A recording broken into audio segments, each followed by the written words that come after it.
เหตุการณ์ภัยน้ำท่วมครั้งใหญ่ของอุดมไซครั้งแรกเป็นประวัติศาสตร์แต่ว่ายังมีหลายหน่วยงานเข้ามาช่วยเหลือทั้งเป็นตำรวจและทหารทั้งพนักงานหลายแขนงการเข้ามาช่วยเหลือโอ้พี่น้องลาวเฮาเบิ่งซอยแน่มันอะไรจะขนาดนี้ลงจอดนะพี่น้องเฮาเบิ่งซอยแน่ภัยน้ำท่วมครั้งใหญ่อุดมไซ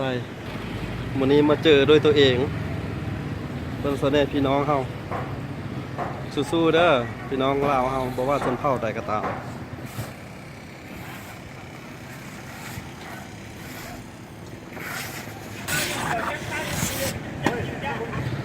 เมื่อว่าเจออุปสรรคสักใดพี่น้องลาวเขาก็ยังมีน้ำใจนะครับ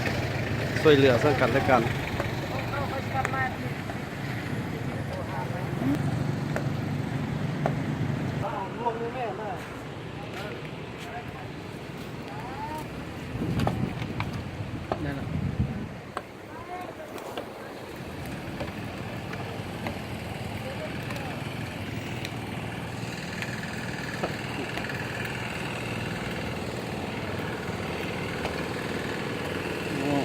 ช่วงนี้เพิ่นกำลังตรวจกาคนหน้าใหญ่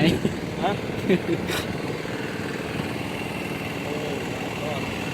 ประจำทางเลยภาพแห่งความเสียหายวันนี้มาเจอด้วยตัวเองแล้ว เป็นอะไรนะฮะอลังการบ่น่าเสียเลยกันทางฟังแต่ก็เห็นแต่อยู่ต่างประเทศนั่นบ่วันนี้เห็นของจริงเห็นอยู่บ้านเราแล้วนั่นแหละบ่ควรตัดต้นไม้ได้พี่น้องเฮาเด้อ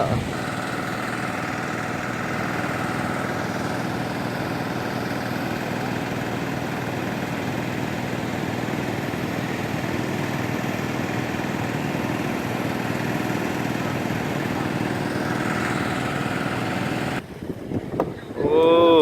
อุดมไส้